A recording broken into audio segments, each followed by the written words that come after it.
Welcome, one and all, to The Late Show. I'm your host, Stephen Colbert's beard. I grew this over our break. Yeah. Surprised me. I know I had a gray beard. It came in all white. Evidently, talking about Donald Trump for 2 years has made my mouth old. Yeah, that's right. I'd like to take a moment right now to apologize to Wolf Blitzer's beard for copyright infringement. I will see you in beard court. So much happened while we were gone. We were off for like 19 days or something like that. Just the news was just packed. Yeah. Just every day, crazy stuff happening, historically crazy stuff happening. We were prepared to talk about all of it. But it seems like an explosive book about the Trump White House comes out every few minutes at this point. What do we have? We had the Omeroses, we had the Unhinged, we had Fire and Fury. Yep. And, of course, the novel, Crazy Rich Caucasians. Such a landmark book, landmark book. Now, today, the Washington Post has released some of Bob Woodward's expose of the Trump administration, Fear, a book named after the emotion Trump feels whenever he sees a book. Yeah, what is it? Bob Woodward is going to be here Monday. He'll be on this show in that chair over there Monday to talk all about the book. According to Bobby Dubs, nobody in the White House likes President Trump very much. Least of all, Chief of Staff John Kelly, who allegedly said, "I don't even know why any of us are here. This is the worst job I've ever had."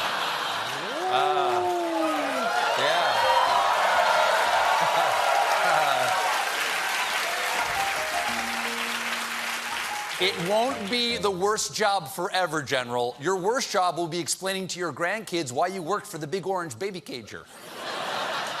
Kelly also said of Donald Trump, "He's an idiot. It's pointless to try to convince him of anything. He's gone off the rails. We're in Crazytown." General.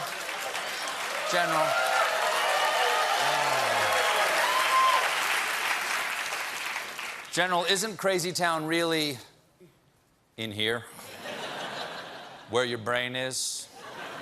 Now, I'm sure you're saying that's not where your brain is. Well, it is in Crazytown.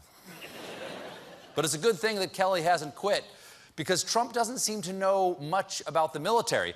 He is reportedly scolding his generals about Afghanistan, saying, "You should be killing guys. You don't need a strategy to kill people." Yes, and who needs a strategy in war? We all remember what Eisenhower said at D-Day, "Helter skelter, little piggies." and Kelly is not alone in his assessment. In the book, Trump's former personal lawyer, John Dowd, describes the president as a liar. And if Michael Cohen is to be believed, he also lies about Now, at one meeting,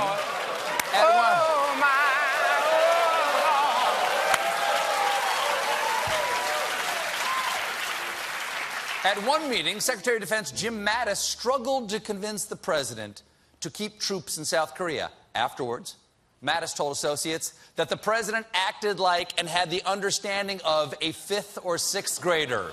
It's all in the hit new game show, Are You Smarter Than the President? The show where everyone's a winner. And they should do that show. It's a hit. Is that on CBS? CBS show. Former Chief of Staff Reince Priebus said the White House was like natural predators at the table, adding, "When you put a snake and a rat and a falcon and a rabbit and a shark and a seal in a zoo without walls, things start getting nasty and bloody." First of all, Reince, I'm going to go out on a limb and say I doubt the rabbit and the shark would ever cross paths. Second, what version of Zootopia did you see? Because it sounds fantastic. The book also has new examples of Trump mercilessly mocking everybody around him. At one point, mocking Sessions' accent. Trump said, "He's this dumb Southerner." You know what? As a South Carolinian, that is a hurtful stereotype, sir. Not all Southerners are dumb. just the ones willing to work for you.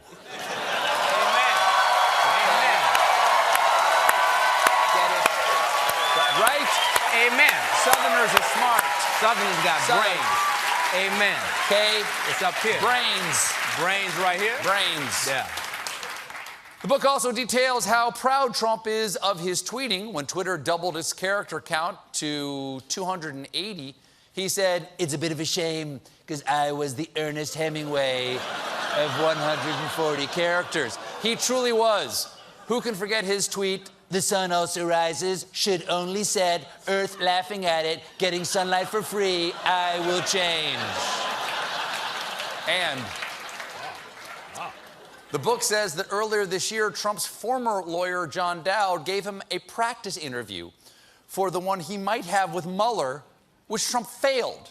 And this might be the craziest thing that my beard has ever said, it was such a disaster that Dowd and the other lawyer, Jay Sekulow, went to Mueller's office in person and reenacted the mock interview. Their goal? To argue that Trump couldn't possibly testify because he was incapable of telling the truth.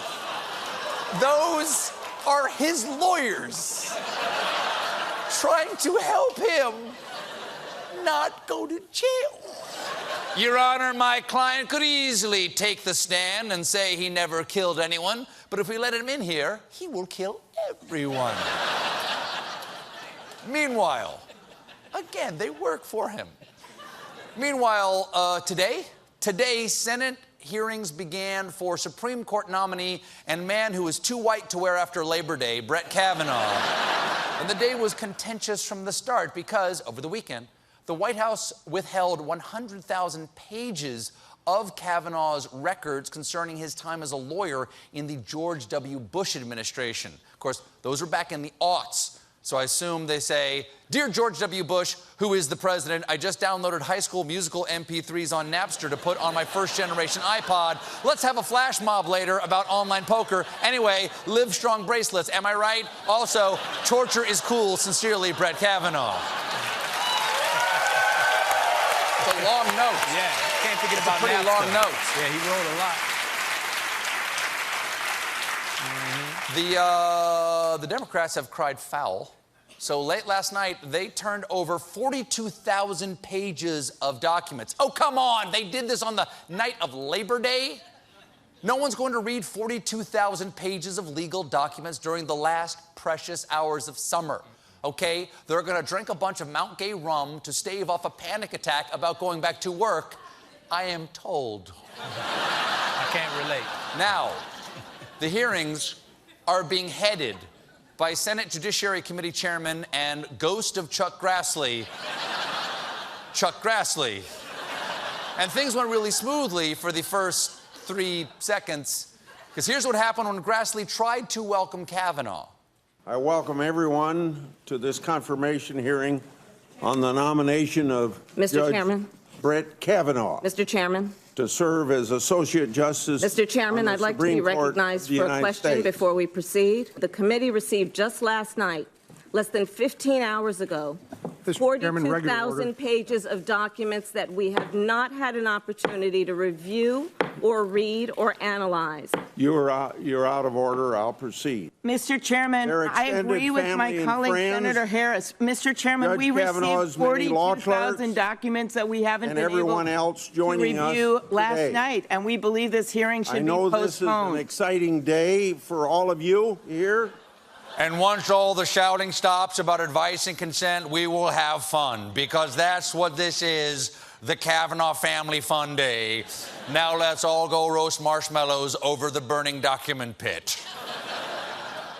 But Kamala Harris has a point. She wants to be president. Also, she and other Democrats wanted the hearing delayed because it's impossible to read 42,000 pages in a single night. That sentiment was echoed by Vermont Senator and the next Alfred from Batman, Patrick Leahy. And then we received an additional 42,000 pages from your record a few hours ago. The notion that anyone here has properly reviewed them or even seen them at all is laughable. It's laughable. It doesn't pass the giggle test. Senator Leahy, if your office is still making people pass the giggle test, see HR immediately. Now, 42,000 pages does sound like a lot to read, but according to Chuck Grassley, it can be done. The majority staff began reviewing the documents as soon as they arrived and has already completed its review. Yes, and I believe their review went something like this. Webster's defines judge as one who sits in judgment. Judge Kavanaugh loves justice and has a long track record of justice. He ruled in cases. In short, he truly was an old man and the sea. We got a great show for you tonight. John Krasinski is here. But when we return, I'll be right here with some more monologues. Stick around.